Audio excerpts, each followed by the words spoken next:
All right, folks, we're going to call to order. We'll let the last people dribble in and find seats. Welcome to the 237th annual Braintree Town Meeting.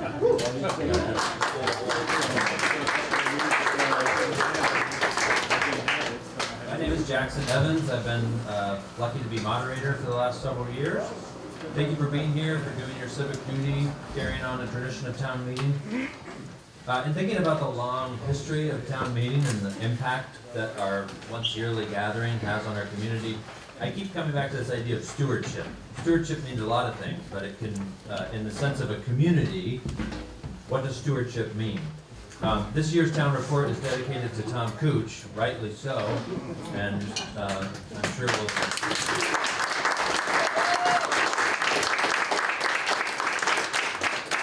And in reading the dedication to Tom, it's hard to think of a better example of a steward of the community than Tom. Tom's been a diligent member of many boards, serving when he can, bringing his skills to the town and sharing them for the betterment of us all.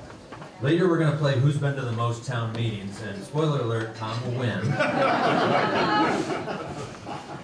But it's his leadership and his dedication to the town that really set an example of what it means to be a steward. And as a younger person who moved here 16 years ago, Tom was one of the people who I looked up to as a servant of the community, someone doing great for the community. So he's a great example for that.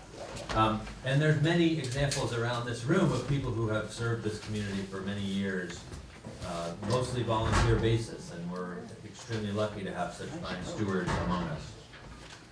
But how can we quantify stewardship? It's a hard thing to quantify. I'm not a mathematician, as most people, as anyone who knows me, Luke Fisher especially, will attest.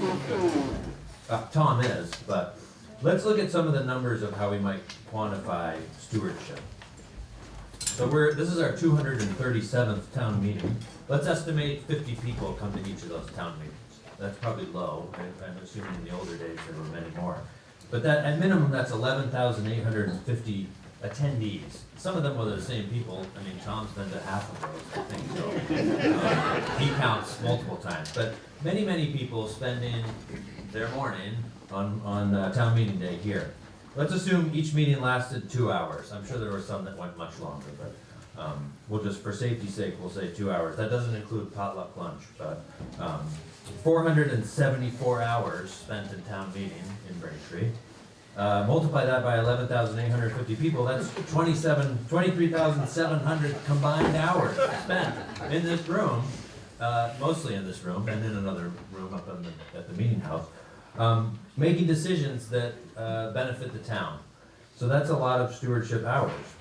If we assume each town warning had 6 articles on it, okay, that's maybe that's 1,422 articles that were passed by, we'll round to 1,500 because that's easy math for me. 1,500 decisions, large and small, that our forebears have made to kind of get us where we are today in our community. And to me, that's long-term stewardship, which is really taking that long-term view of how we make decisions about what's going to happen. So in 237 years, Braintreeans sitting here will consider the work that we're doing today. As residents and voters, we participate in the stewardship of our town by showing up, giving our time, casting votes, and engaging in this kind of front-facing democracy that we participate in today. This year is the 3rd year we've had this terrific sound system, thanks to the work of Larry Revit a couple years ago, and Colin Evans, and designing and setting it up. The real benefit of this sound system is not to make you louder, but to make you heard by other people who have difficulty hearing. So when we get to the discussion portion of our meeting where we're discussing items, the moderator will be recognizing you to speak. You'll raise your hand, you'll be recognized to speak, and then one of our mic runners, either Bruce or I think Grace is going to help, will bring the mic to you. Please wait for the mic to get to you, say your name, and then speak clearly into the microphone. Don't look at these guys and ask them to bring you the mic. Your moderator has to recognize you first, and then the mic will come to you. So, with that in mind, I'll remind folks that you must be, I just said that. Each year, we include remembrances of residents we lost over the years, and so those are listed in the town report, but I'll read them aloud to acknowledge their passing and as residents of Braintree. Jean R. Kendall, Buddy Grant, Irene Rich, Nancy C.B. Gray, Edith A. Young, Michael Rash, Pamela L. White, Teresa A. Flint, Raymond E. Gray, Susan C. Sharp, Daniel Maxim. Are there other names that were not on that list, folks who passed this past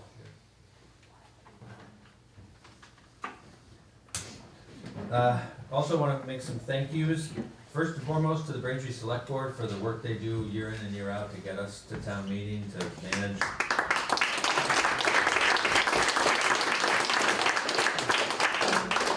the hours we spend in town meeting are one thing. If you started calculating select board hours, it gets a little scary. So that's extreme stewardship, and we're very grateful for the time that they spend doing this work. Jesse Broussard is the hub on which the wheel of the Braintree rotates.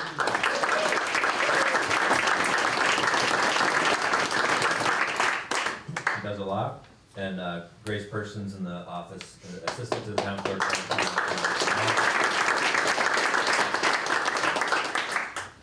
Lauren Bent and the road crew have done a great job with it.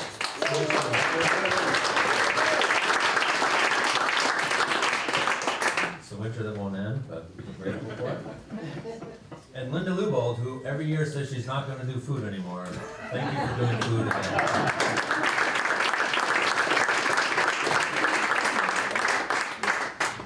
So like I said, this year's town report is dedicated to Tom Cooch, and I'm gonna read through the report, the dedication, because I think it's worth sharing out. Like many folks who volunteer their time to serve local town government, Tom Cooch has worn many hats over his years of service to the town of Braintree. Tom always carefully targeted where he could contribute to the town based on his specific talents and experience. For example, Tom was a math teacher with a computer background, but just as importantly, he loves math. He will work on difficult math problems simply for the fun and challenge of it, and he brought those talents to bear in his auditor's position. Tom was first elected to the position of auditor in 2013. He studied and understood the town's accounting system, then applied his knowledge and skills to put in place functional auditing and accounting systems.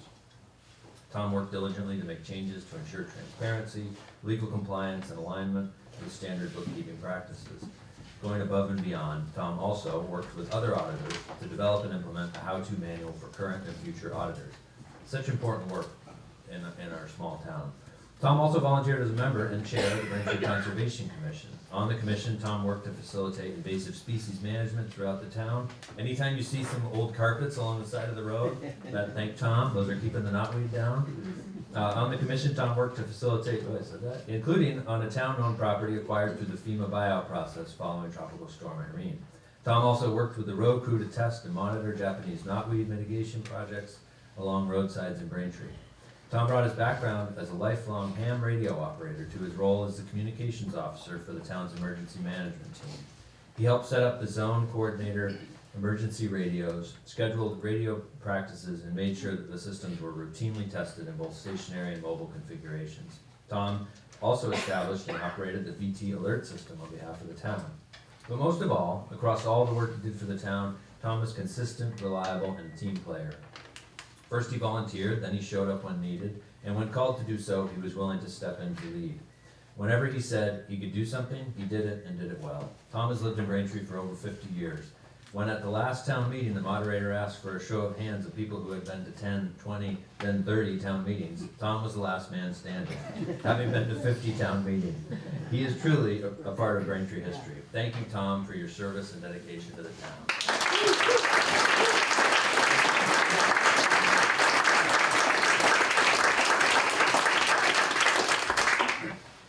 Okay, now we're going to play the game.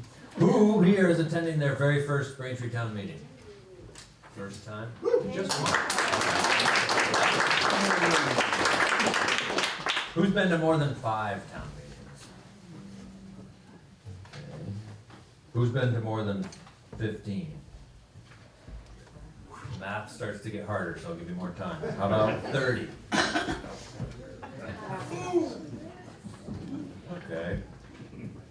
40. Okay, more than 50.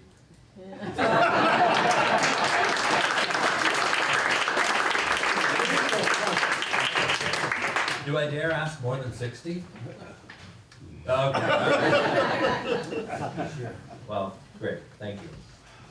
With that, I will ask you to join me in the Pledge of Allegiance.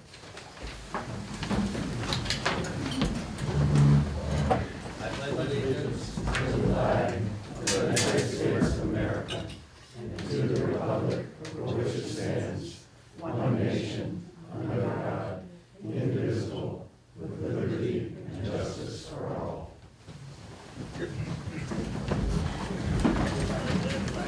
Last bit of business before we get to the agenda is Robert's Rules of Order. Robert's Rules of Order is the basic rules of order for this meeting, except where Vermont law takes precedence. You cannot change Vermont law, but you can change Robert's Rules with a 2/3 vote if you desire. Each article must be moved and seconded by the body, then restated before it is under consideration and debate. Articles may only have one amendment at a time associated with them, and amendments to an article likewise may only have one amendment at a time associated with them. After you've spoken once on a particular article, you will not be recognized a second time during discussion on that article or amendment until all other voters who wish to speak on the issue for the first time are given the opportunity to speak. You will also be allowed to speak no longer than 10 minutes and only for 2 times. Debate may be cut off by a motion to call the question and then a 2/3 majority vote to do so.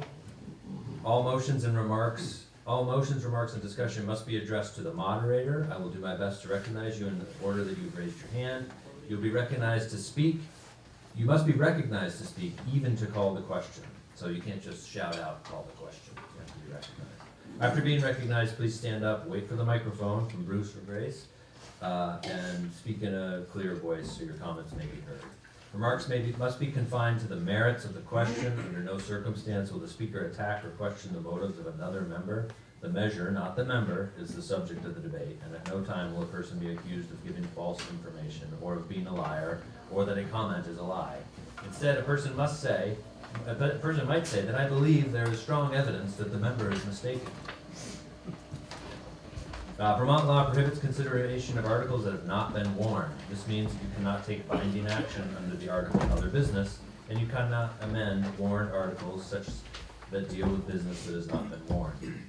Reconsideration of an article is allowed by Vermont state law until a point is reached where another article is under consideration. This means that if you have voted down an article, a motion may be made to reopen consideration of this article by the person on the prevailing side. However, once the moderator has placed another article before you, no more action can be taken regarding that article. My role as a moderator is to help you accomplish the business you intend to do. Please raise your hands and ask questions. If you don't understand what's happening, if you're unsure of where we are in the order of things regarding motions or amendments, if you think I've done something wrong, or if you just don't understand something. Please tell me if you feel I am ruling improperly. You have the right to challenge my rulings. At this time, I will ask that anyone who is not registered to vote in Braintree, please raise your hand. Anyone not registered to vote in Braintree? Okay, good. Next up, we'll read the article, read the warning. Town of Braintree warning, annual town meeting, Tuesday, March 3rd, 2026. The legal voters of the town of Braintree in the county of Orange are hereby notified and warned to meet in the Braintree Town Hall in person in said town on Tuesday, March 3rd, 2026 at 10 a.m. to transact the following business from the floor. Article 1, to elect a moderator for the year ensuing. Article 2, to hear reports of the town officers for the past year. Article 3, shall the voters authorize the elimination of the position of trustee of public funds? Article 4, shall the town vote to increase the number of cemetery commissioners from 3 members to 5 members, effective immediately, and to elect 5 cemetery commissioners at this meeting for initial staggered terms of 1, 2, 3, 4, and 5 years, thereafter to be elected for 5-year terms as provided by law. Article 5, to elect all town officers as required by law. A select person for a 3-year term. B, a select person for a 2-year term. C, a lister for a 3-year term. D, an auditor for a 3-year term. E, a delinquent tax collector for a 1-year term. F, a first constable for a 1-year term. G, a trustee of public funds for a 1-year term. H, a cemetery commissioner for a 3-year term. Article 6, shall the voters authorize a special appropriation of $18,000 for the Kimball Public Library? Article 7, shall the voters authorize a special appropriation of $1,500 for the Central Vermont Council on the Aging? Article 8, shall the voters authorize a special appropriation of $1,000 for the Orange County Parent-Child Center? Article 9, shall the voters authorize a special appropriation of $5,000 for the Randolph Area Food Shelf? Article 10, shall the voters authorize total fund expenditures for operating expenses of $1,568,413.70, of which $1,190,093.70 shall be raised by taxes, and $378,340 by non-tax revenues. Article 10, shall the town collect its real property taxes in 2 installments with the due dates being October 15th, 2026 and March 15th, 2027. Article 11, to transact any other business of a not of a binding nature, dated at Braintree, County of Orange, and the State of Vermont this 27th day of January, 2026, signed by the Braintree Select Board. Before we move on, I will note that there is a numbering typo in the articles, and unless there are any objections, we will change the second Article 10 to Article 11, and Article 11 will become Article 12. Any objections? Okay. I will also, in the budget number, the second number, $1,190,093.70 should actually be $1,190,073.70. So unless there's any objections, we'll change that number. Okay. With that, we will move to Article 1. Elect a moderator for the year ensuing, and I will turn the meeting over to Megan O'Toole. Thanks, Jackson. Just before we get to Article 1, just a couple things. If folks do want to grab a seat, there are some seats in the front here if you want to find a seat. Also, just note that your eyes don't deceive you. We are only 3 select board people here today, but we are a 5-member board. 2 of our members were not able to attend today, so I just wanted to note that they're not just taking the day off. They had other obligations that they needed to attend to today. So that's Chelsea Brown and Daniel DeBerson, which are current members of the select board. So with that, I'll continue with Article 1. Are there any motions to elect a moderator for the year ensuing? Paul? I nominate Jackson Evans. Any other nominations? Or is there a second? Linda? Okay. Any other nominations? Seeing none, I'll ask the town clerk to cast 1 ballot for Jackson Evans as moderator. Thank you. Thank you. Thank you very much. Article 2, to hear the reports of the town officers for the past year. There's no real voting required on this. This is an opportunity if anyone has questions about any of the reports in the town report. They're welcome to ask those, but otherwise we sort of have this as a parliamentary procedure to accept these reports. Any questions about any of the reports? Some of these we may get to in subsequent articles. Yeah, just on the special appropriations that are in pulled out articles, Article 6 through 10, those amounts are already embedded in the, I'm sorry. Sandy Cooch. Just a question about these special appropriations that are separately warned, these articles. Those amounts are already embedded in the budget? Correct. Okay. So if they get voted down, the bottom line gets reduced? Right, so we'll, that's, the budget article is following those articles, so if they are voted down, then we'll do some math on the fly. And Jesse will let us all know what the new amount to be raised in Article 10 would be. Cool, thank you. Yeah. Other comments, questions about anything in the reports in the town report?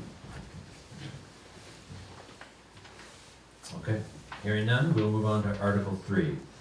Shall the voters authorize the elimination of the position of trustee of public funds? So we would look for a motion to bring this article before the board, before the body. So moved. And a second? I saw Peter read first. A motion has been made and seconded. The floor is now open for discussion on Article 3, which asks, shall the voters authorize the elimination of the position of trustee of public funds? The maker of the motion may speak first if they wish. Linda, would you like to speak first, or? Okay. Open for discussion.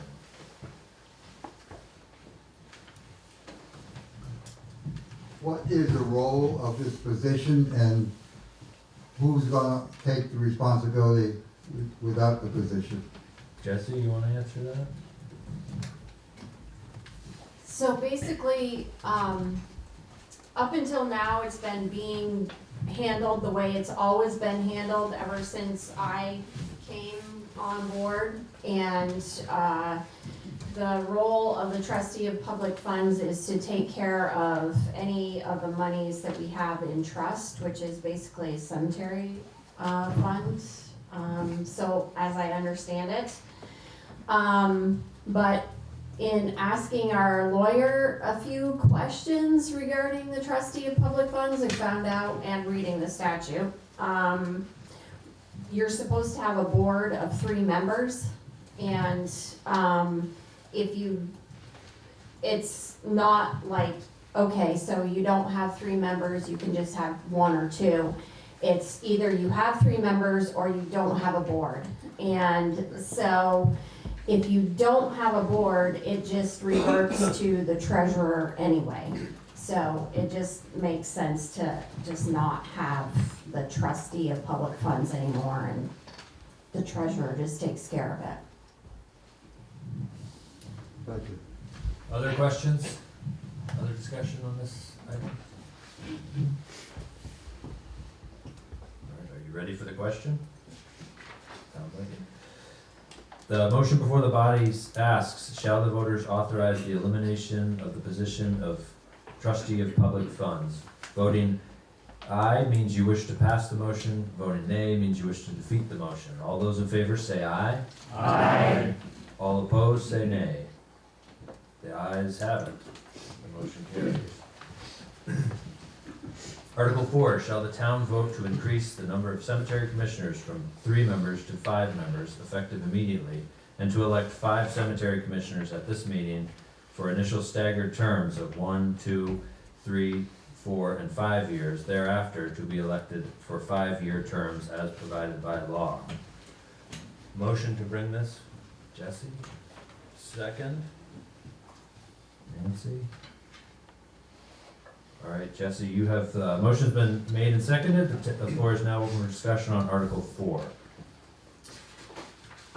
So Cal Poulin brought this up, and I know that Nancy Birchfield is here, so she may want to say something about that, but Cal had brought it to the select board, asking for it to go back to 5 members because he felt that they were having a hard time with cleanup and doing some of their duties and so on.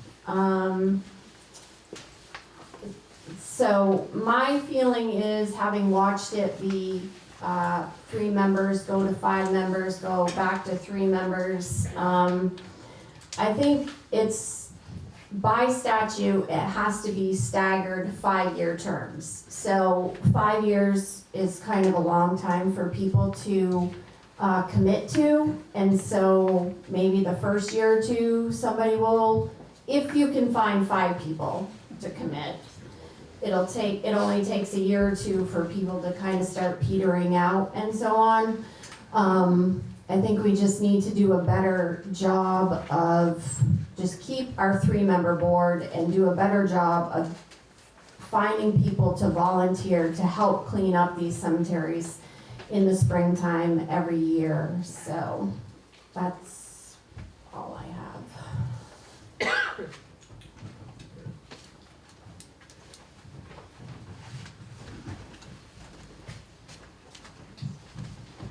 we definitely need help with cleaning up this, I'm Nancy Birchfield, sorry.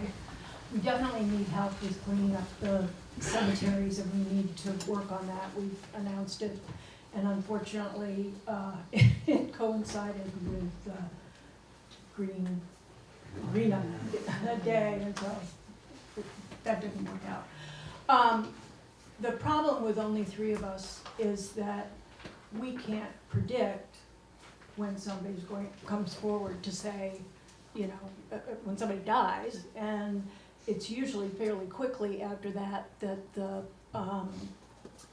gravesite needs to be prepared, and that's our responsibility. And with only 3 people, and I'm not much of a grave digger, I mean, I think those years have slid away.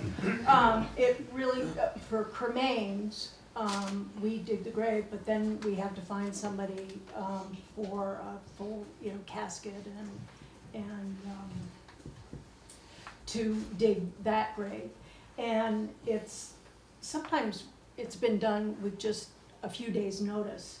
We have talked to Day Funeral Home to say, can you give us as much notice as possible?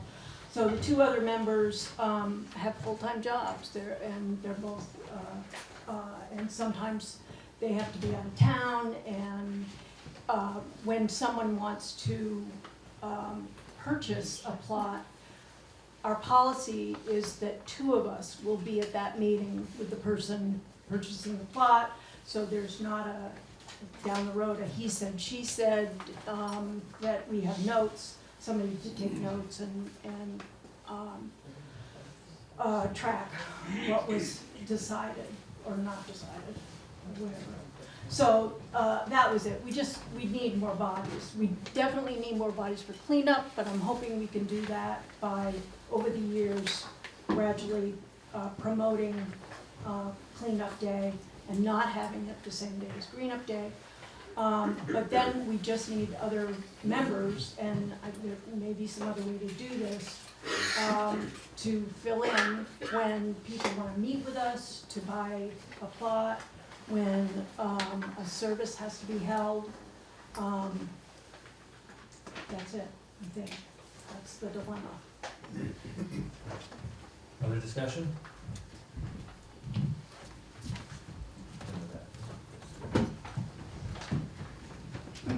Hi, Annie Massey. I teach diversified agriculture at RTCC, so I'd be happy to bring volunteers out to help out with the graveyard. So I will definitely get your information. Okay. We do have heavy machinery, but I'd probably have to ask my administrators about bringing it out. But yeah, so we should connect later about that. Thank you. Thank you. Other discussion?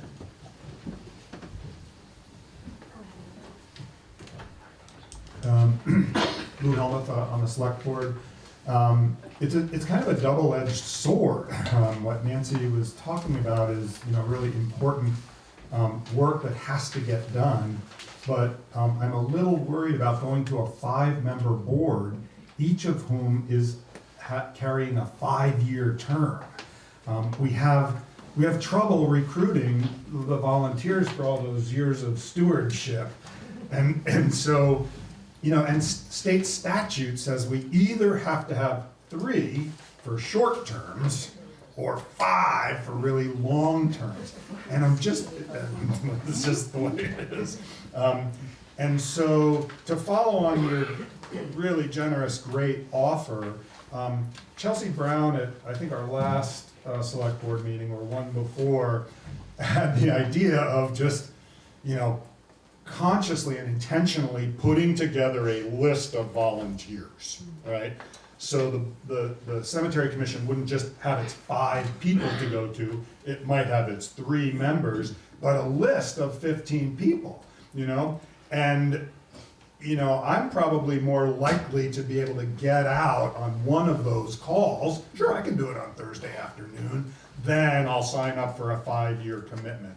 So following on your offer of a trove of volunteers, and Chelsea's idea of maybe us, you know, whether it's the select board or the town or someone just being more intentional about recruiting people for a list that a 3-member board could go to, a call list to get 1 or 2 people, seems like maybe the best or a better way to get the human resource that the board needs. We acknowledge that.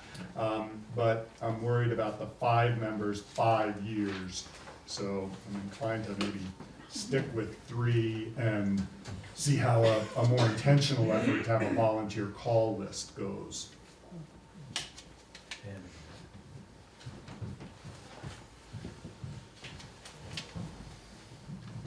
Yeah, Tim Caulfield. I was on the select board when we went from 3 people to 5 people. And I'll tell you that that was a huge boon, because when you have 3 people on a board, usually one person ends up doing all the work, and the other 2 sort of ride along. And when you have a 5-person board, 2 people do all the work, and the other 3 ride along. So I mean, I have some appreciation for Nancy's position that when you only have 3 on the board, just getting somebody to do the work, the fundamental work of the board, is difficult. So that's the only comment I would make.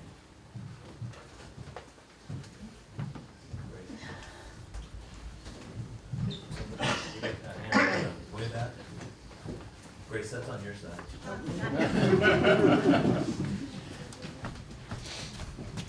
I'm Stephanie Barrett. Nancy, one of the things you mentioned is the difficulty of one of the 3 not being available when, like, Day Funeral Home calls on short notice, and how that's a probability question. How often does that happen? And who's authorized to act if none of the 3 cemetery folk are available?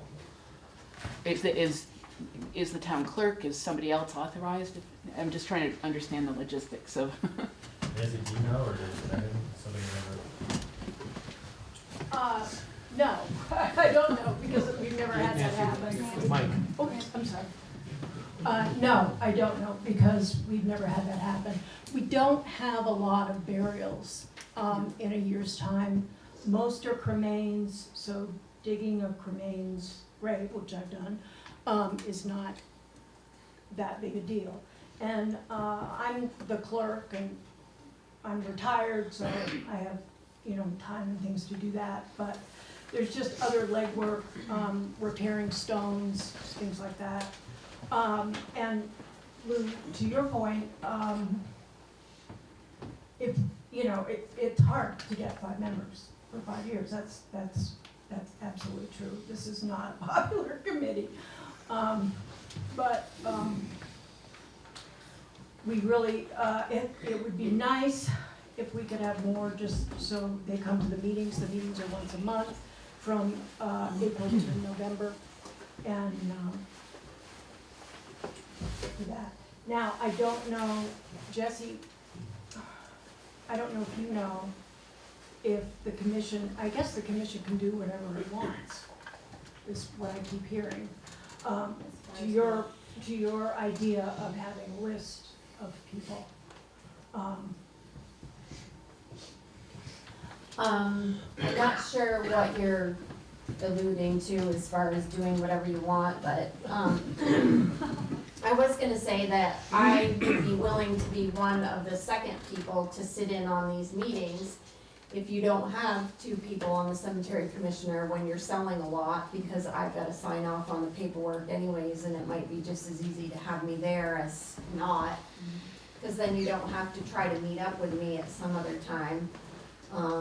Number 1. And number 2, I do just want to point out that if you go to a 5-member board, you then need to have 3 people for a quorum, as opposed to only having 2 people for a quorum. So if you can't get, you know, I just know about the trouble they had the last couple years of having it as a 5-member board, and just even getting 3 people to show up to, when you're only having 6 meetings a year and you need to make decisions, and you can't make decisions because you don't have a quorum.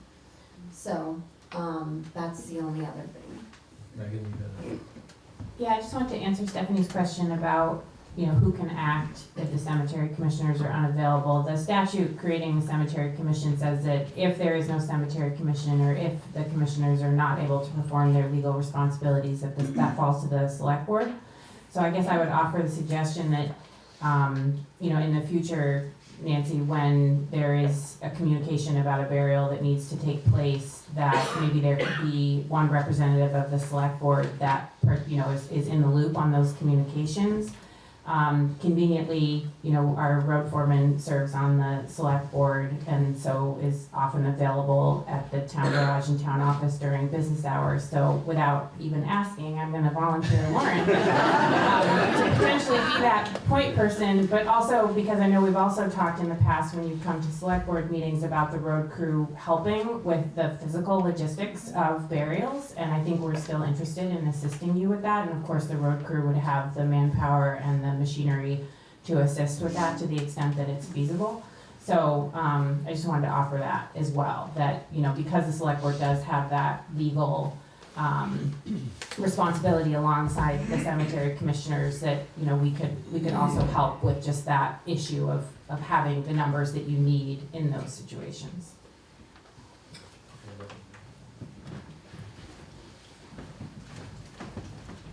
Hi, Morgan Easton, and I am wondering if we do move it to 5, do we nominate those folks and elect them today?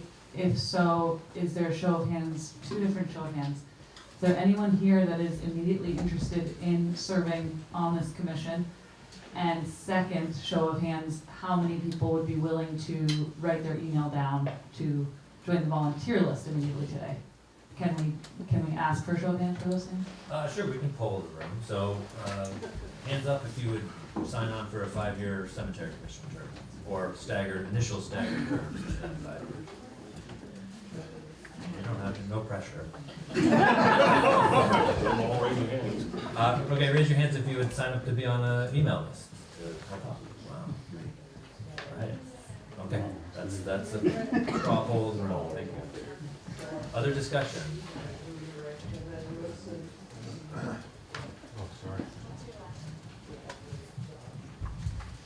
Thank you, Mr. Helmuth, for contextualizing the 5-year term a little bit. I'm John Keller. Hi. I have a question. How many rules from the state do we have to abide by? Can't we have a 5-year term and then have those people fairly freely quit and find new people? How important is it? How important is it to just label it as a 5-year term? And that goes to my other question. Can we do whatever you want? Why can't we have a 5-year committee but only require 2 for a quorum? I mean, I don't know how much we're limited by what the state tells us. Open meeting law requires, as a state law, that public committees have to follow, so quorums are part of that open meeting law. And is there a rule about the turnover on the board? Is there any? No, it's not a life sentence. You can leave. So in effect, the 5-year term isn't that meaningful, right? Like if you go for a year and you don't like it, you can quit and then you gotta find somebody else, right? Yeah, but then we have a vacancy on the board that, as we can see, is a little hard to, I love your creative solution. And I think it's actually a good one. I think the practical impact would be if we had a resignation. As we can see, it's a hard position to fill. We have a 5-member board. We're actually down to 3 members, or 4 members, because 1 resigned, but we need a quorum of 3, so only, you just lose flexibility on gathering the quorum of 3 that you need. So, I just want to do what helps out our cemetery commission, and it's really a tough kind of dilemma. I see there's another hand back here. At least the one person who seems like she's been doing it for a long time says she wants 5, so Well, Well, we got to, I Did I want to miss go, that? see John. Sorry. There's a question, hand up back here, Nancy. I'm going to let this person speak first. Hi folks, Lisa Lee. In the spirit of more creative solutions, just wondering if it's possible to stick with a 3-person commission and have an alternate. Is that a possibility? Again, I'm not sure about flexibility. It's sort of like keeping in the laws, but adding another body, somebody that is a volunteer, but like a super volunteer, that has greater responsibility, something like that. Just another thought, another idea. So unfortunately, the cemetery commission law doesn't allow for an alternate. Usually alternates on boards or commissions are put in place where there could be a conflict of interest. Like for example, our development review board specifies that we have to have an alternate member because there's often conflicts in small towns. But yeah, so that's kind of why I offered the solution of having a select board member be on standby and in the loop as well to kind of act as that alternate member, given that the law does allow responsibilities to be deferred to the select board. Anyone who hasn't spoken on this wanna have something to say? Anyone who's already spoken have anything more to say? Okay.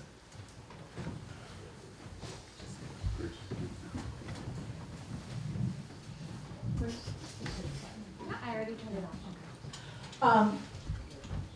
I just wanted to say to John's point that I'm mainly looking for a solution.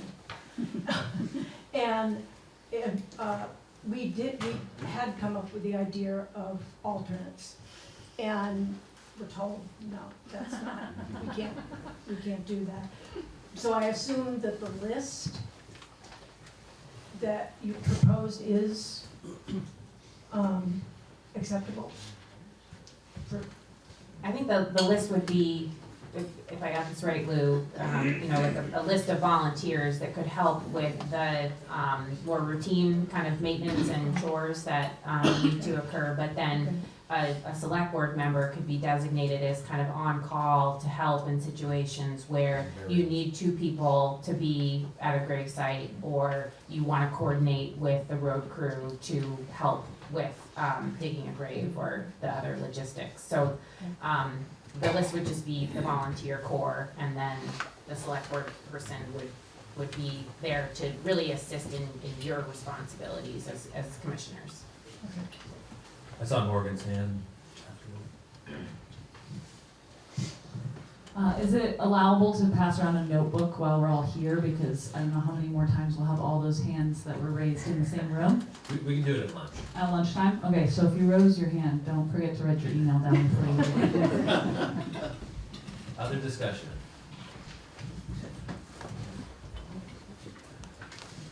All right, we will move to the question.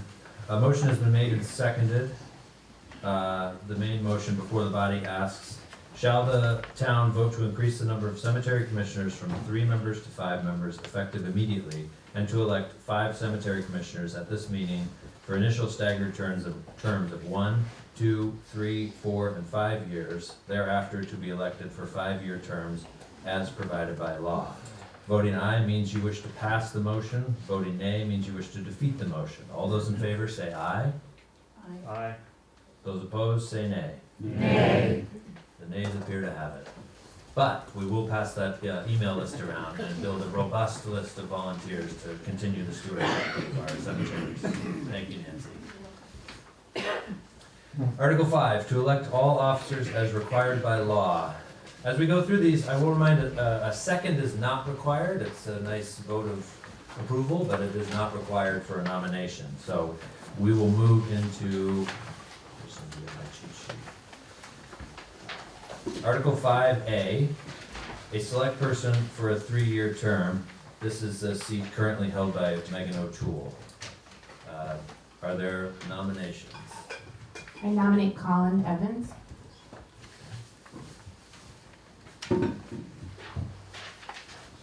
Additional nominations, okay. Larry seconded. Additional nominations for a select person for a 3-year term? Before we move to cast a ballot, I just want to thank Megan O'Toole for 10 years of service.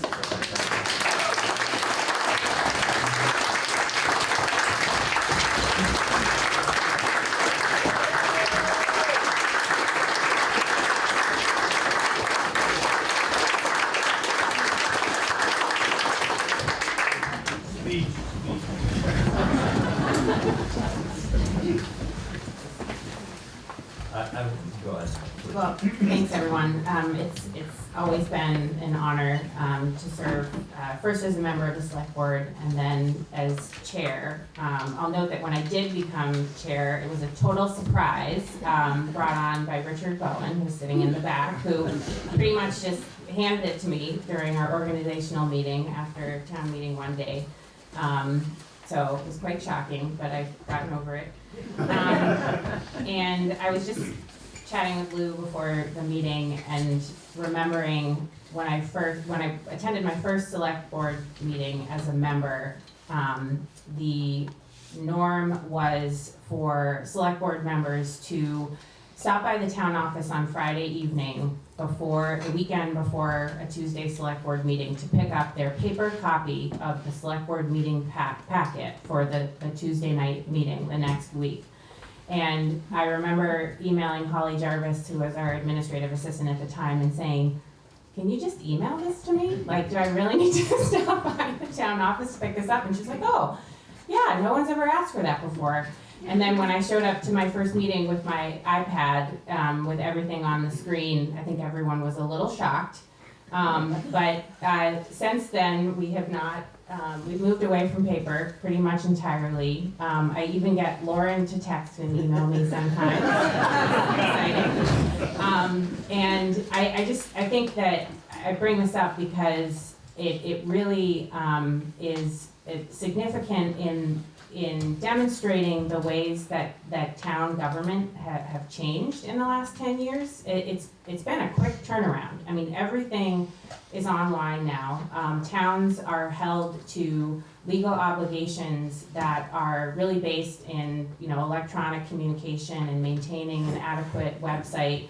It's been a huge transition. We conduct, all of our meetings online now, which was not even remotely contemplated 10 years ago. A lot of that was due to COVID, but a lot has changed, and towns are with technology, there's convenience, but there's also a lot of obligation, and I think that that's really significant in just kind of noting how town government has changed and how we interact with you all as voters and residents. But the main reason I bring this up is because with this shift, it's very rare that we have people show up in person in our select board meetings to interact with us in real live time. And I really miss that. I feel like we all do. And, if you have free time on a Tuesday night and you want to know more about what's going on, select board is a really lovely bunch. We always are welcoming. And if you're tired of sitting behind a screen all day and you want just some real live interaction with real pleasant people, please come and participate. It's, there's a whole world out there, so please come and interact and be part of it. And even if you just want to sit and listen, that's great. We would love to have the company and the participation. So I hope that you all will consider doing that. And thank you all so much. As I said, it's been a real honor, and I really appreciate the participation of every voter and resident. Thank you.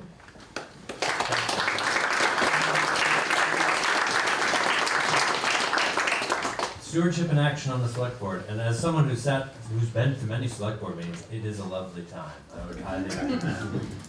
They are a great bunch, and sometimes you just stick around and listen to them do the business. So. Back to our nominations. We have a nomination for Colin Evans. Any other nominations before we close nominations?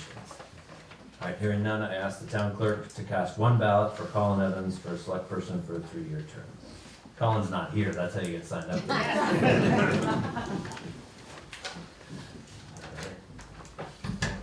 Article 5B, a select person for a 2-year term. This is a seat currently held by Lauren Bent. Are there nominations? I nominate Gina Logan.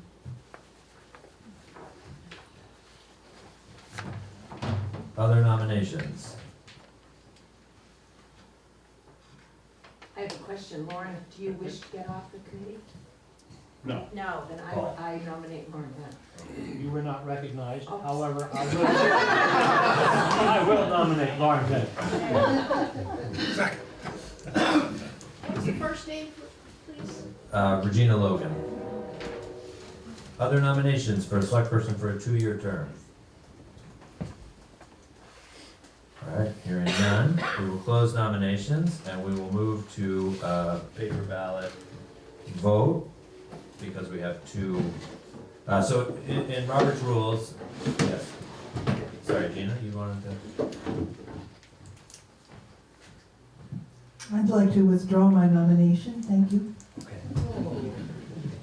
All right, thank you. All right, that leaves 1 nomination for Lauren Bent. Are there other nominations before we officially close nominations? Okay, hearing none, I'll ask the town clerk to cast 1 ballot for Lauren Bent. Thank you, Lauren. Article 5C, a lister for a 3-year term. This is currently held by Grace Persons. Nominations for a lister for a 3-year term.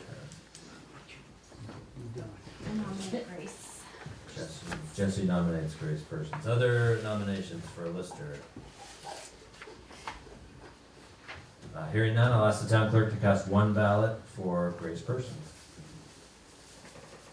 Article 5D, an auditor for a 3-year term.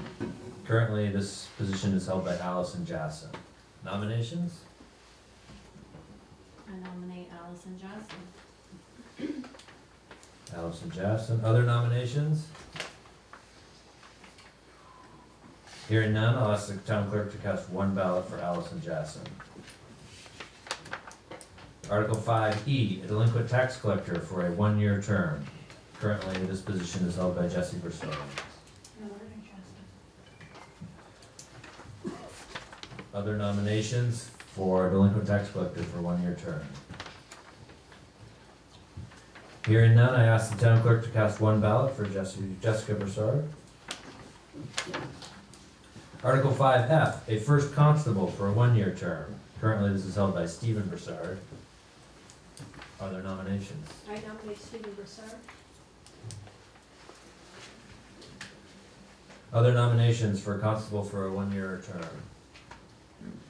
Hearing none, I'll ask the town clerk to cast 1 ballot for Stephen Broussard.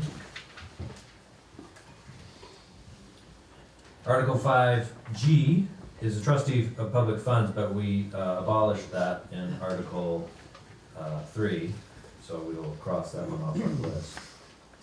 Article 5H, a cemetery commissioner for a 3-year term. Nominations. This is Nancy Birchfield. Nominations. I nominate Nancy Birchfield. Nancy, that list of volunteers is gonna be so long. You won't have to do anything. Other nominations for a cemetery commissioner for a 3-year term. Hearing none, I ask the town clerk to cast 1 ballot for Nancy Birchfield. That brings us to Article 6. Did I see Jay Hooper? Yeah. Okay. If there are no objections, I'd like to offer a little bit of our time to our state representative, Jay Hooper, who's made his way here. You want to come up? Yeah, last year I did. Thank you, Jackson. Are you sure there are no objections? I object. Second. Well, so yes, for anybody who doesn't know me, Jay Hooper, represent this town and 4 others in the legislature. I'm in my 5th term, and that means I've done 10 straight sessions of watching really smart people, I think, churn out inadequate policy outcomes on the behalf of all of you, which is not a request for pardon or anything, but I do wish to acknowledge that we have an affordability crisis in this state and probably most others in the union. And for us, as you all know, it's centered around education spending, which in my opinion, there's no such thing as too many dollars spent on public education.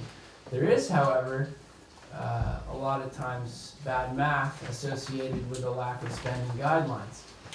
So I am this morning coming from the town of Roxbury, which is, I'd be hard pressed to think of a town in this state that has been dealt more lousy hands from the Vermont State Legislature, than that one. And that's because Act 46 was a consolidation bill that created a lot of dynamics between towns in the state where they were forced to merge by a certain date, and then there were off ramps, so some tried and then withdrew, and we're trying to figure out how to avoid that. And as we talk about consolidation today, lawmakers are having a hard time sort of fostering the political will to make decisions around things like local control and whether or not mergers should be forced. So for me,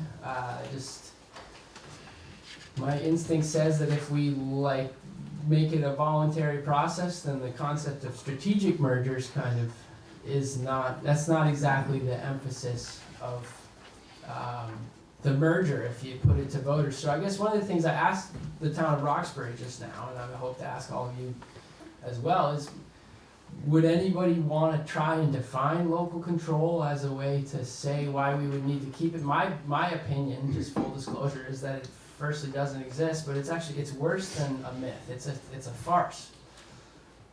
We don't control our budgets just because we vote on town meeting day. You're still dealing bad math, well, no, I shouldn't say bad, but certain math to the state legislature, and we lawmakers are in no position to disagree with the amalgamation, right, of a lot of dollar figures that either got voted up or down. And so voters, when they get together on town meeting day, there's the prospect of vetoing a dollar figure that was created for you, and therefore impacting a budget southward. But that doesn't change the fact that there's no link between the tax bill you get in your mailbox and what ends up being the yield bill that we set in Montpelier around this time every year. So I guess, Jackson, how much time do I get? About 2 more minutes. All right, well, I should turn it over to you because I should be trying to take with me some of the sentiment from this town. But I guess to update you about the public education conversation in Montpelier is we don't have, there's very little for me to report in the way of progress. I can tell you that the House and Senate committees on education are talking generally, fundamentally about 2 maps that in effect, so the chair of the House Education Committee put out a map that basically creates only school districts in his iteration of, 27 or 28 districts. The reply from the Senate, the chair of the Senate Education Committee, was to sort of protect the existence of supervisory unions by making everything in the state a supervisory union aside from a rather vast cluster of towns in and around Chittenden County.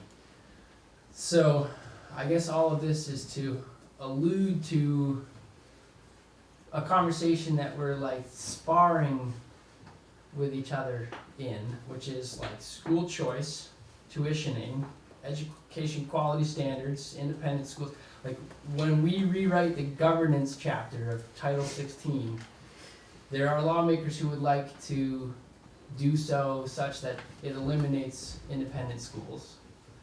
And then there are lawmakers who conversely want to make sure that that doesn't happen. So that's really and that's historically where we have lost progress in this conversation, which, anyway, what should I do now? Take questions, I guess? A mic runner. Sherry Richardson. I just have a comment and a couple of questions. The first is about the school consolidations. I still to this day do not understand the point behind the school consolidations. What taxpayers have been sold a bill of goods on was cost savings. Yeah. And you opened the conversation today with we're in a financial crisis centered around education. The school systems, too many of them that have done consolidation, still have multiple principals. They're not seeing that cost savings. What they're seeing is absolute inefficiency among the schools that have consolidated, no fault of their own maybe, absolute inefficiency in the superintendent's office. So here again, and being that it's such a very personal thing, you know, the answer seems to be if you're going to consolidate, you have to close a school and physically consolidate. And, you know, let the hell raising begin, because that's a really personal thing, obviously, for people that want to keep their children in their hometown, at least during the elementary, middle school phases. So the question that I have, the first question is, what is the point of consolidation? And I don't think that the state has been really clear with towns on what they actually mean by consolidation. So that's the first. The second question I have is, the last time that I heard you speak, you alluded to all of this grand work that was being done and initiatives to veer away from the tax burden being on the property owners themselves. And I haven't heard anything really more about those initiatives that you were unable to share at that time. Right. And was it this time? Was it here last year that you heard? I think it was. So I think yes. if Thank you. to address your second question first, it sounds like you mean when I was talking about getting away from property taxes and into income as the basis for our. Okay. Yeah. That was one of the questions I got in Roxbury. Great question. I think for reasons that are sort of unfortunate currently, we are making progress on that question because we are contending with budget cuts from federal government that is sort of unpredictable, and so we're thinking about ways to fill new holes in terms of tax capacity.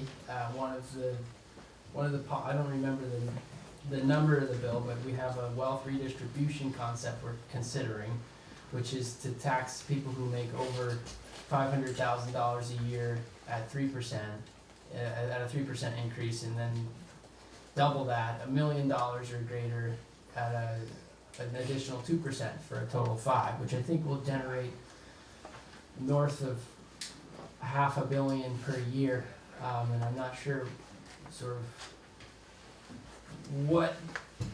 where the conversation is as to what that money would go to, but I get the feeling that we're going to spend a lot of time considering the future state, as we call it, in public education. So I guess to answer your question,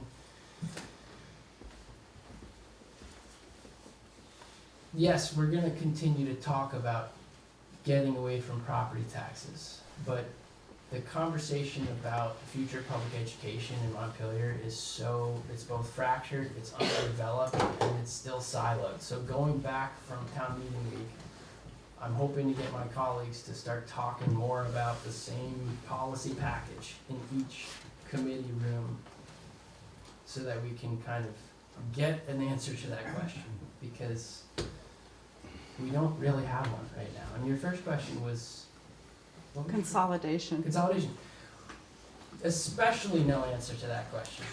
Okay, and I'm not even trying to be funny. It's like, seriously, there are very few lawmakers displaying leadership on this question. One person, and if you can disagree with him a lot about the simplicity of his message, but the governor is trying to point out that this is a crisis. It's been a crisis. It's going to continue to be a crisis that gets worse. So, like it or not, everything has to be on the table.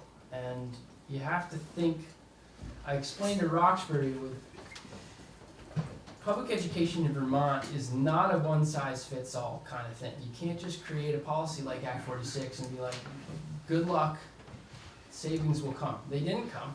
That was a myth also. Education actually got more expensive. And those are economic variables that have nothing to do with Vermont, the decisions of Vermont lawmakers.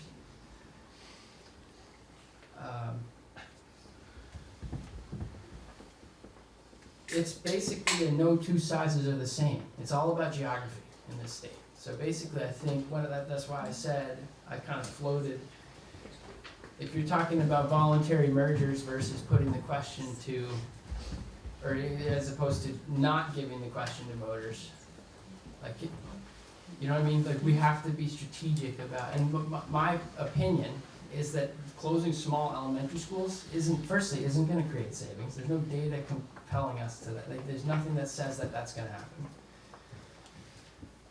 And I think you need to think about regional high school. That's the question you have to answer. So like in 20 years, where do we wanna send kids to how many schools? How many fewer, let's say, so if there are 55 public high schools in Vermont currently, and we wanna get it down to 20 or 22 by the year 2050, where do we start? You know, where do we build a new large regional high school that closes 9 neighboring high schools or something like that? That's the kind of thinking that lawmakers need to start doing this session, and like quick. And no rush, but like constant, uncomfortable conversations.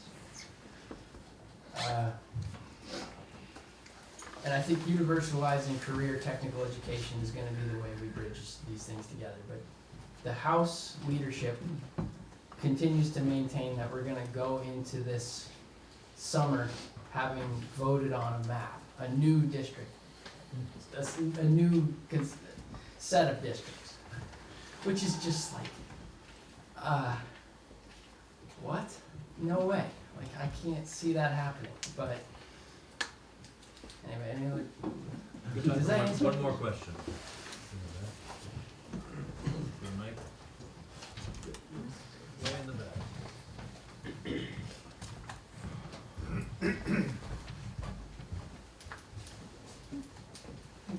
Hey, this is Heather Goldman. I was hoping you could just kind of finish a dangling thought that you had there. Sure.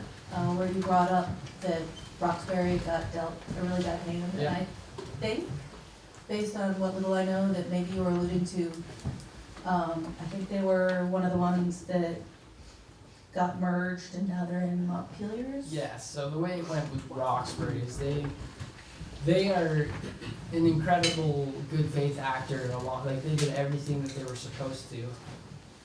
And they were sort of not promised a reward or anything, but they basically took a path. They took a longer of 2 paths that had a dead end, assuredly. And they went with Montpelier, and kind of bought themselves a few years of keeping the lights on. It was always gonna be that school was gonna close. It's just that other neighboring districts, potential dance partners as they were referred to, were sort of more candid about how, no, we're just gonna close you right away if you come with us. And then there was a cultural divide in Roxbury about, if you go to Montpelier, then that's the best, you're gonna get the best educational opportunity. And if you don't go to Montpelier, there's a certain number of families that are gonna move out of Roxbury. And whether or not that was true, I'm not sure, but the point is that town has always done everything that they can. Those mighty community leaders did everything that they could in good faith to keep the place going, and they're still going. They're still trying. They're trying to make it a child care center now, which I think they'll probably succeed in. And one of the things I said to them just now is that it is conceivable to me that in 15 years we're gonna wish we kept places like that open, and that we're gonna actually open them back up, because you might actually have your best economies of scale with these small schools. That's my prediction, is that that's the case, but there's so much other stuff to sort out to simplify sort of our perspective on the delivery of public education, the administration of these things, that could eliminate a lot of expenses. And that, I mean, I'm optimistic, but like I said, there's a lot of work to do. We've made very little progress, and that's because there's no incentive for any single lawmaker or the group of us to deliver. I mean, last election, the majority Democrats were dealt a sort of like reminder that accountability does still exist. I don't know.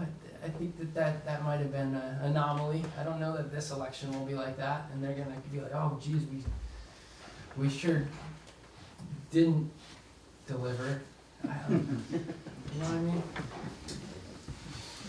I guess that does it for me. I gotta get out. Thank you all for entertaining my rant.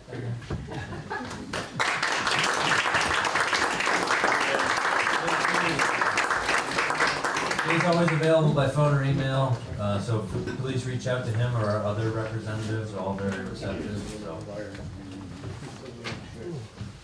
All right. This brings us to Article 6. Shall the voters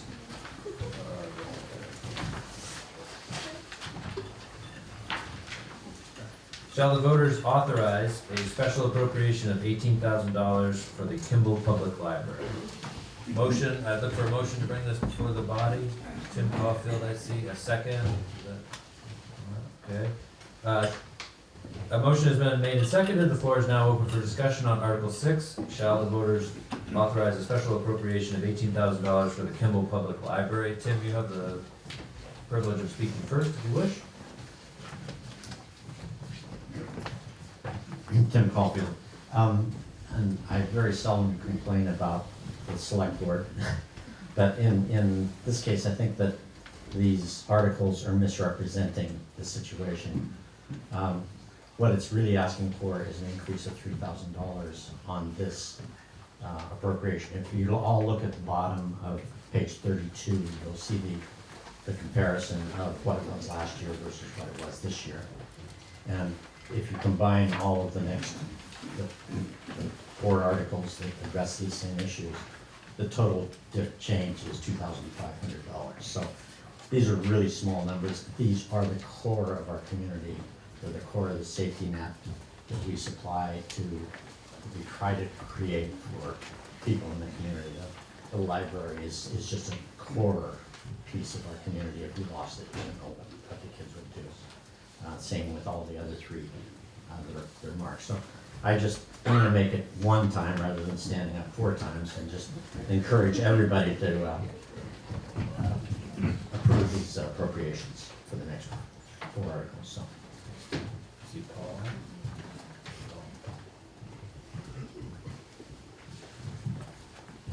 Paul and Megan.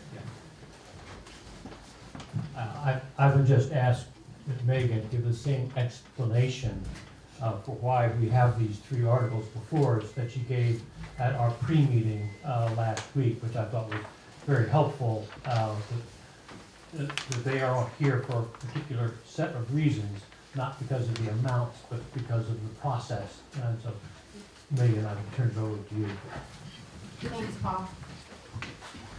So we have newly adopted, I think before the last town meeting in 2025, a special appropriations policy. This was more to help the entities seeking special appropriations from the town to understand our process, so that we're very transparent about how you can seek funds from a municipality for a special purpose. And so with the adoption of this policy, we decided a number of things, and I'll note that the policy is available on our shiny new website under the policies page. You can review it there. It's a pretty short document. But essentially, if you ask for funds from the town, there are 3 ways that your request will end up on the town meeting warning. The first is that if you ask for an amount that is over $5,000, we will always ask the voters whether or not they approve that special appropriation. So every year, so in the past, Kimball Library has requested, for example, more than $5,000 of funds. And so as of last year, going forward, if they continue to ask for over $5,000, they will be listed here as an article on the warning. That request will be here for the voters to decide. And in the past, we have had other, larger requests. The Braintree Historical Society has asked for, larger amounts in the past for specific projects that they have going on up at the Meeting House. Folks might recall the special appropriation request from the Snowsville Community Trust from last year. That was on the warning. So that's one way that a special appropriation will end up on the warning. The second way is if you're asking for an increase. So Kimball Library checks two of those boxes here. So they've asked for more than $5,000, and then they've also asking for a $3,000 increase. Their appropriation last year was $15,000. They're asking for $18,000 this year. So that's the second way, and that's the case for a few others that are listed here on the warning as well. And then the final way is if you are a new entity that is newly seeking funding from the town of Braintree for a special appropriation. I don't think we have any of those this year. These are all listed here on the warning because they're either increases or they're over $5,000. But those are the three ways that we will ask the voters. Otherwise, if you do not check any of those boxes, your special appropriation is just included in the amount to be raised in our general fund budget. And as Tim pointed out, that full list is on page 32 of the town report. So the entities listed there that are not in the warning they didn't check any of those boxes under our special appropriations policy. So if you have questions about those appropriations, we would take that up under the budget article, which is Article 10, as a separate discussion. So I hope that helps. Thank you, Megan. Any other discussion about the motion before the body?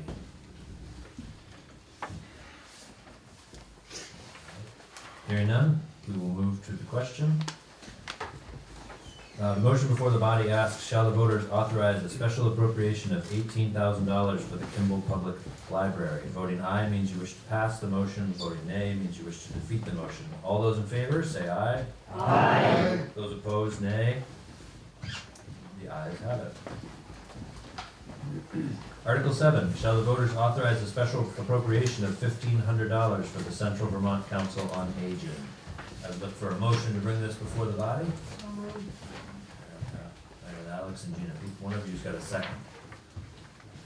Okay. Motion has been made and seconded. The floor is now open for discussion on Article 7, which asks, shall the voters authorize a special appropriation of $1,500 for the Central Vermont Council on the Aging? You may speak first if you wish, or pass it to somebody else. Alex, are you on Braintree, is it? So, yeah, I'm actually a member of the Council on Aging, and, they're always looking for help, and, $1,500 is gonna help them, run programs for seniors. For example, they're doing a really good program of Tai Chi for seniors to prevent falls, which statistically has, merit, and it reduces injuries in the elderly population, so I would go for it. Thanks, Alex. Other discussion? Morgan Easton. My favorite section of the town report is page 87 and 88, which is the K through 12 population and demographic layout, and I'm wondering if that information is available about the whole of Braintree. My main question is, what is the current population of the town of Braintree? I can't seem to find that reference in this. Currently, it's around 1,250 total. I don't know the breakdown.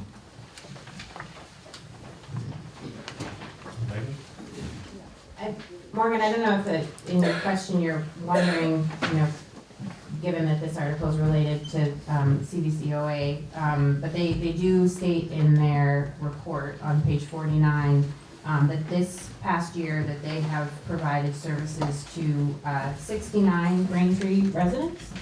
So that might be data that's helpful for folks as well, which is given what the number Jesse just said, that's a significant number of folks in town. Other questions, comments, discussion? Okay, hearing none. The motion before the body asks, shall the voters authorize a special appropriation of $1,500 for the Central Vermont Council on the Aging? Voting aye means you wish to pass the motion. Voting nay means you wish to defeat it. All those in favor say aye. Aye. Opposed, nay. The ayes have it. Article 8.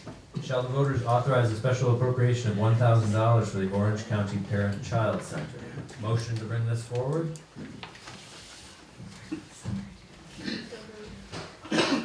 Second? Second.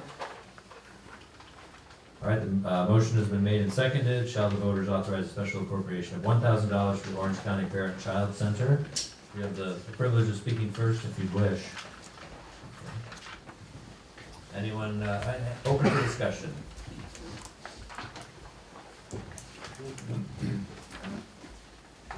Hearing, Lou. Because I'll just point out, childcare is a big issue in our community. It's related to the affordability issues that our representative mentioned. It's an intractable one, and the Orange County Parent-Child Center has, is asking for a $250 increase over what the town of Braintree has generously allocated in the past. And I just think at this time of crisis, a little bit in the spirit of Tim Caulfield's comments about, like making our community better and good and more accessible and affordable to everyone, this is one small way that I think we can do that. Other discussion, a hand in the back?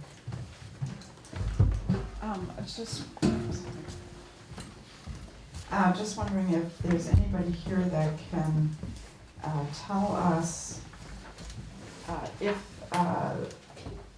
preschooling is available to all Orange County children, or if it is need-based, and what the cost is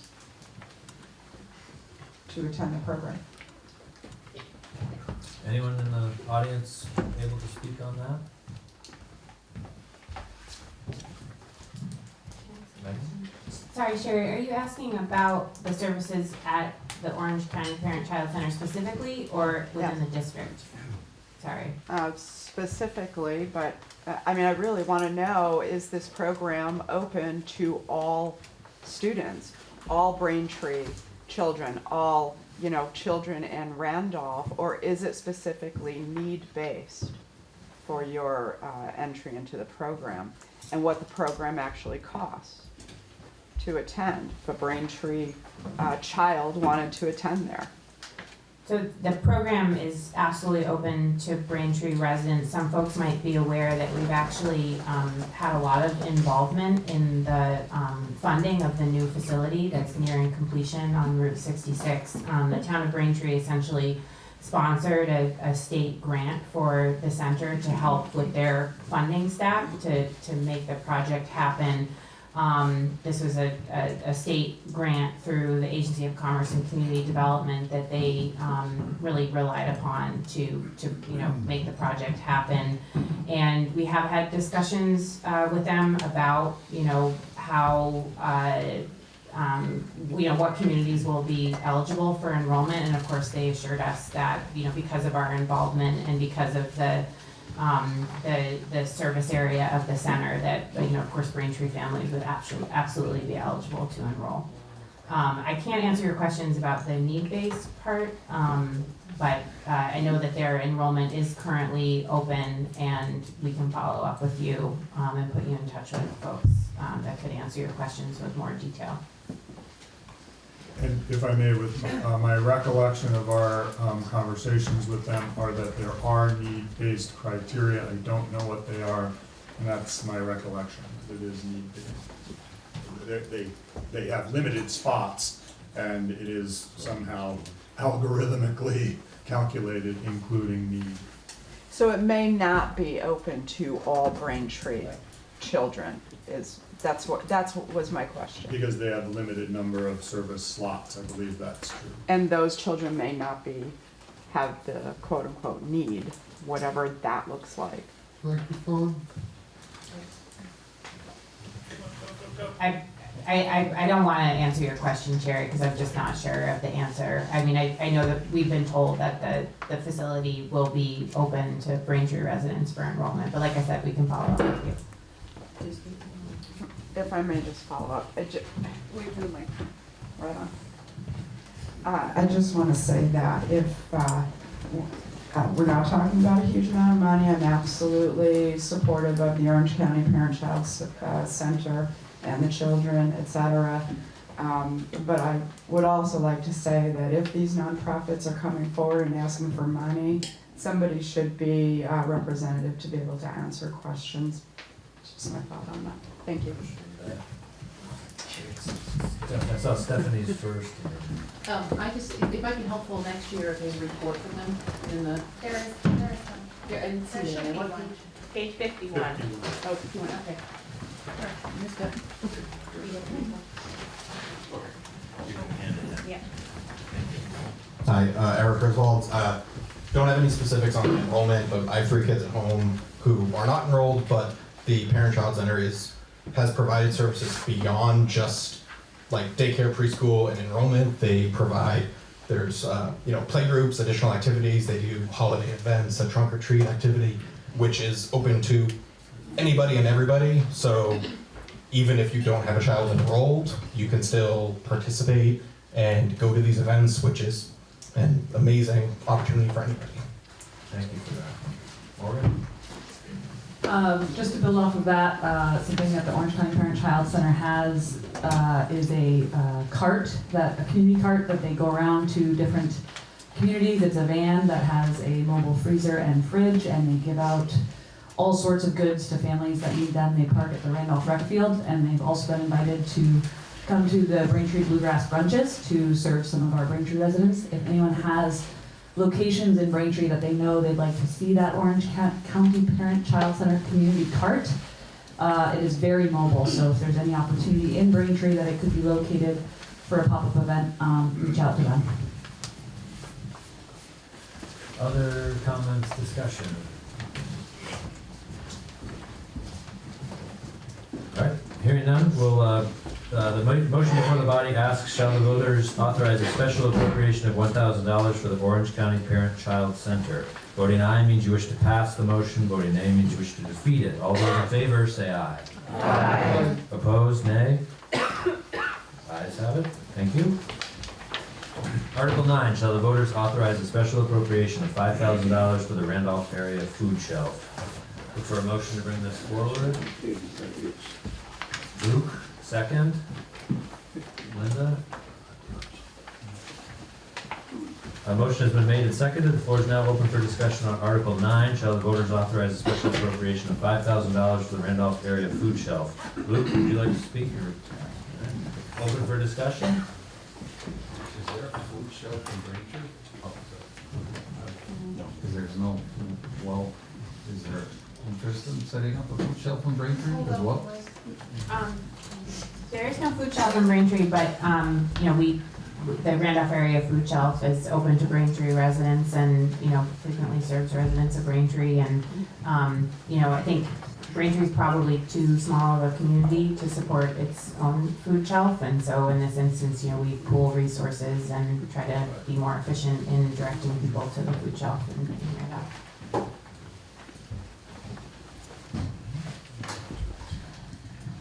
But the food shelf Sharon Reeves, the food shelf also will deliver to Braintree residents. So you can call the food shelf general number and arrange for the staples to be delivered. You can also call the senior center and ask them for Meals on Wheels.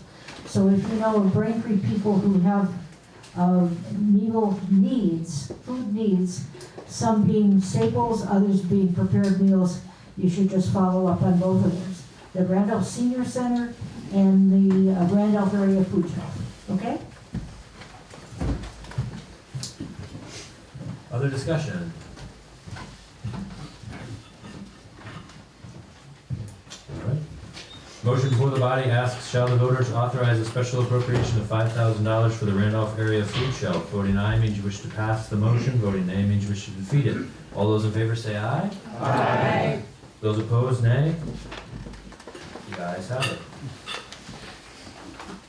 Article 10, and this is the official Article 10.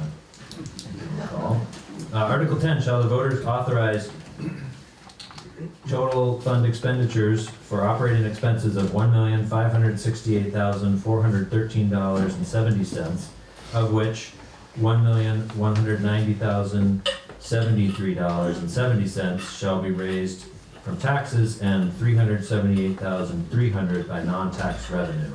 Look for a motion to bring this forward. Linda, I saw, and then Tim second. Motion's been made and seconded. The floor is now open for discussion on Article 10. I'm not going to repeat all the numbers. Linda, you may speak first if you wish. Open for discussion?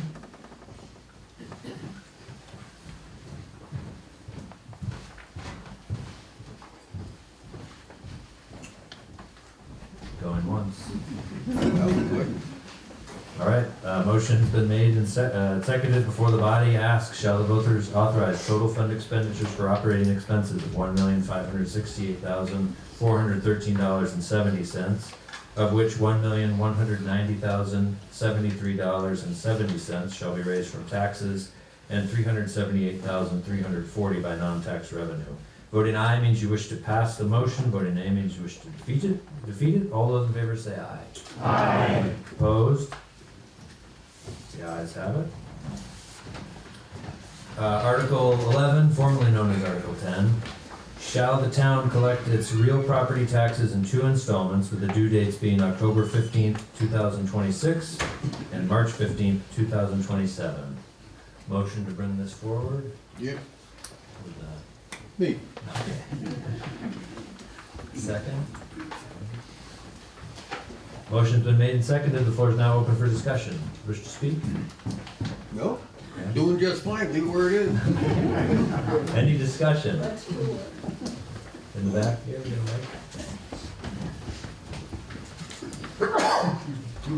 Hi, Eric Result. Just a quick question on this.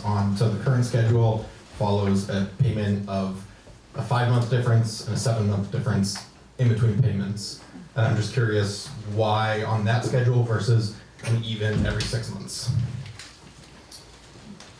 The original thinking was to avoid, I think, the holidays in October, and to avoid tax day and so on. So, I mean, there's no penalty if you, I try not to put this out there, but there's no penalty if you don't make your October payment. So, as long as everything's paid by March, that's all that really matters. Ever since we went to two payments, we basically get money all year long. So it works out well, and. You can pay your taxes anytime you want, as soon as you get the bill. I'm pretty sure there's people that somehow know, by ESP or something, that what their tax bill is gonna be, because I'm getting tax money before I don't even know how they have their bill yet. So there are a lot of people that pay in August when they get their tax bill, so. other questions, other discussion? All right. Hearing none, the motion before the body asks, shall the town collect its real property taxes in 2 installments, with the due dates being October 15th, 2026 and March 15th, 2027? Voting aye means you wish to pass the motion. Voting nay means you wish to defeat it. All those in favor say aye. Aye. Opposed? Ayes have it. This brings us to Article 12, transact any other business of a non-binding nature. This is traditionally a time where people will make announcements about things coming up, or anything else that doesn't require binding action is acceptable. I didn't see anything in the report that I inquired of Jessica about what we're doing about the board, the ash tree board in town. And I'm wondering if we can have some information on that, what we're going to do.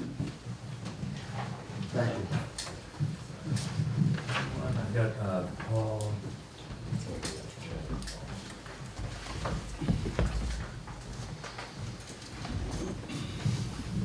Yeah, Paul Schreiber. I'm currently the chair of the Braintree Conservation Commission.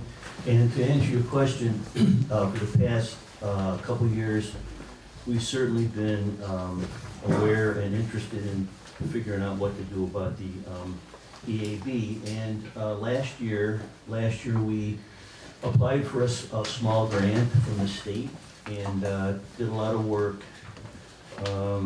Marlis Eddy is one of our members, and she and some students that she taught at VTC, I guess it's Vermont State University now, sorry, took a survey, an inventory of ash trees. So we applied for that, we did not receive it. So we're, constantly aware of the situation, and when grants come up, we will certainly apply for them. And we've made, we are in touch with the Selectboard. It's a pretty serious issue. I don't think it's been found in Braintree yet. It might very well be here, but that's what's been happening with the, at least as far as the Conservation Commission goes, what we've been doing. Can I segue into something? I'm gonna make a plea for Conservation Commission members, because we're down to 3 people now. And sometimes it's hard to get a quorum. Sandy Stevens, who's done really nice work, has decided that he's going to retire. And Gina, can I mention that Gina, who's been on, has decided to not continue either. And Joan Richmond Hall hasn't been on for a while, even though she's listed. So right now we have 3 members, and I'm just making a plea for others, if possible.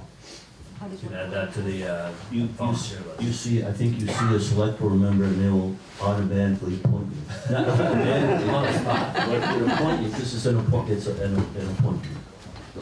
So if anyone's interested in joining the Conservation Commission, see a select board member after. I will attest, I've attended a couple meetings. They are also invigorating. Yes, and, it's a blast. It's a blast, and we co-organized a walk with the Historical Society last year that was very fun, so lots of fun stuff happening there. Other business of a non-binding nature. Lou.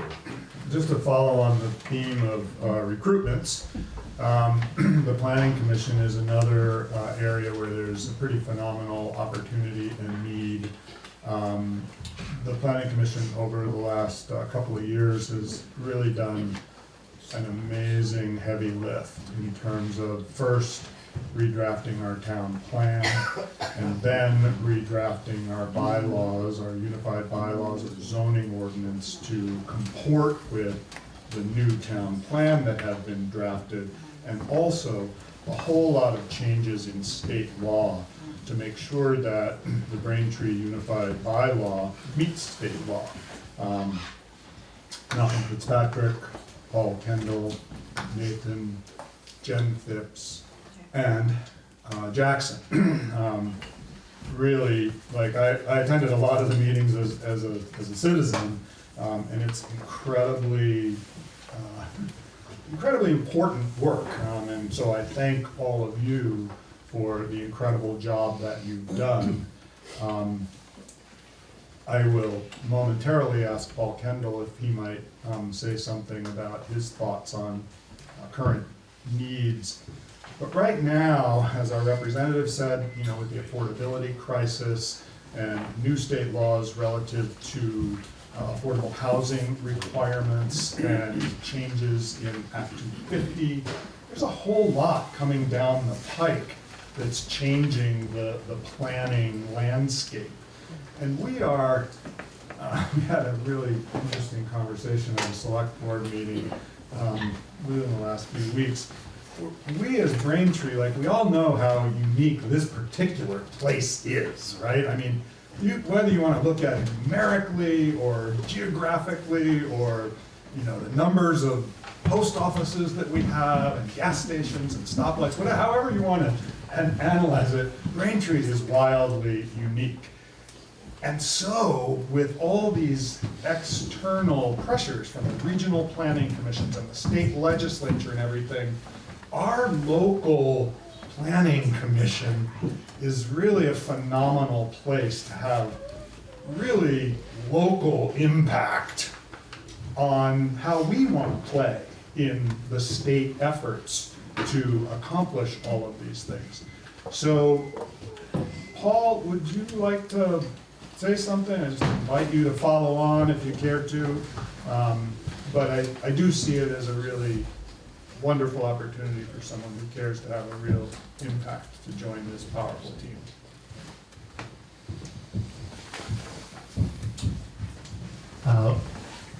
think I'm gonna have to take the conversation in a slightly different direction. There's no doubt that our town is a very special place. We have one of the best elementary schools in the region. We have a scenic resource that is known no matter where you live in the town. We have a town governance that actually works.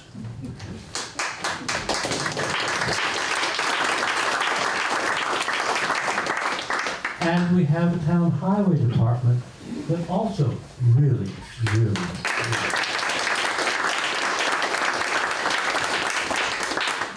Our challenge is that despite all of our advantages, including being right next door to Randolph, where we have a hospital and we have employment and we have services of all sorts,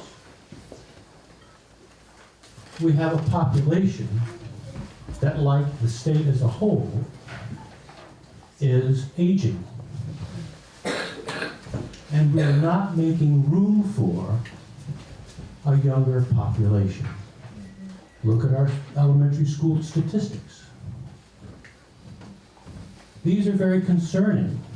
They were identified in the town plan, which we adopted 2.5 years ago, and they have been addressed as far as one can through the zoning and the bylaws.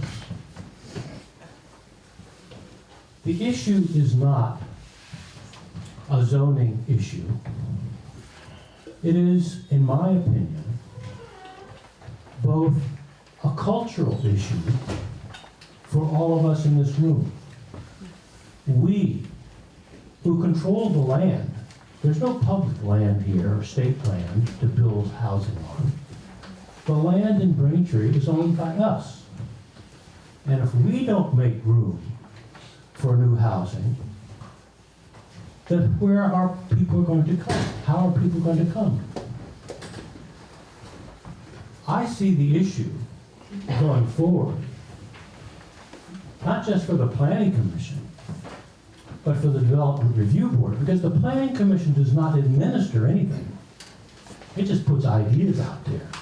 It just puts potential solutions out there, but it doesn't administer anything. It's the DRB, basically, and the zoning administrator and the select board that administer. And so the challenge from a planning perspective in my mind is how do we deal with the cultural issues of those of us who live in larger homes, which were probably built for 4, 5, or 6 people back when we were more of an agricultural, but now we have 1 and 2 people living in them. Well, if you only have 1 or 2 people living in a house, it used to be for 4 or 5 or 6 people, it's no wonder that we don't have a population that's growing and rejuvenating. We also like our lots. We all like our lots. Now, nobody's really signing up to say, I want to divide my lot, I want to put another house on my lot, okay? Which we could under the zoning ordinance, but it's a cultural issue. And I think the challenge in terms of how we administer the ordinance in order to achieve the objectives of the town plan, which include rejuvenating our population, really has to do with thinking these cultural and practical issues through so that there are incentives for those who wish to make some changes, and the removal of some disincentives that currently are out. The largest one of which tends to be water and sewer, because that requires state permits, especially for the sewer.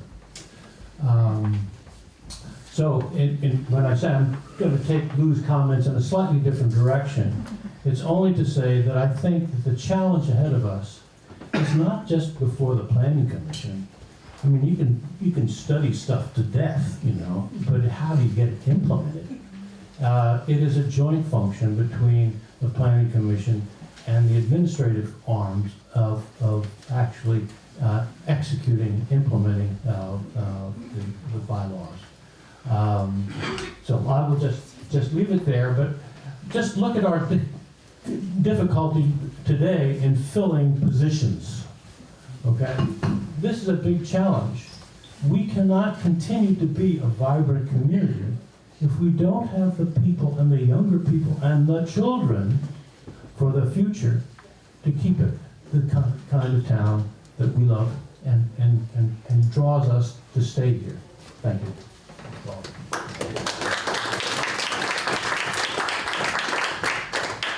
Go to Heather with her hand up. Hey, I just wanted to ask a clarifying question, because I noticed on page 18, the report from the planning commission, it says that y'all meet every third Thursday, but in the front on page 2, it says it's actually the second Thursday for the planning commission. Which one is right, in case we want to show up and see what's going on? It is the third Thursday. Other business of a non-binding nature.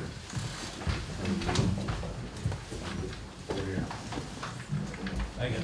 Thanks. I just want to take a second to thank Lauren and the road crew.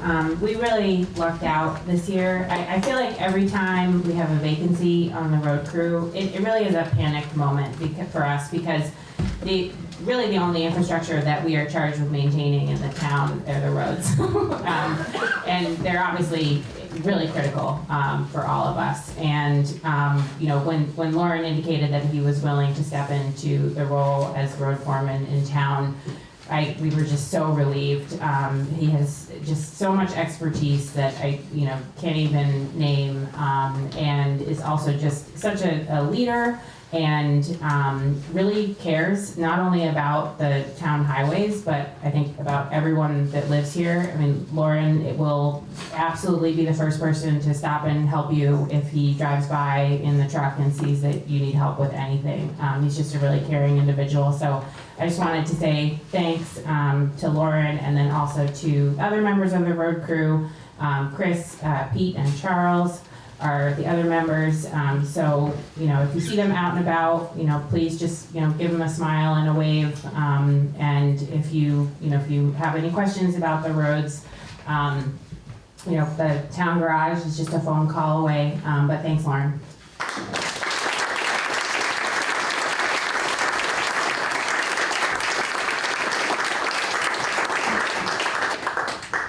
Other business of a non-binding nature? Or are we hungry? I see one more hand.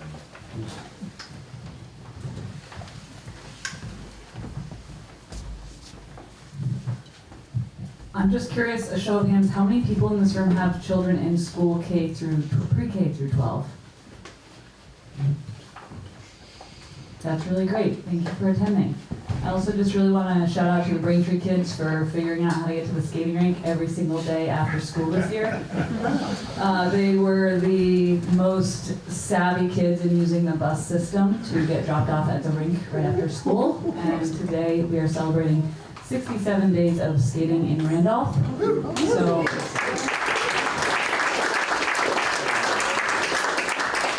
just want to piggyback on mentioning how lucky we are in being so close to a town that has so many great resources and the ability to share those and enjoy them together. So thank you.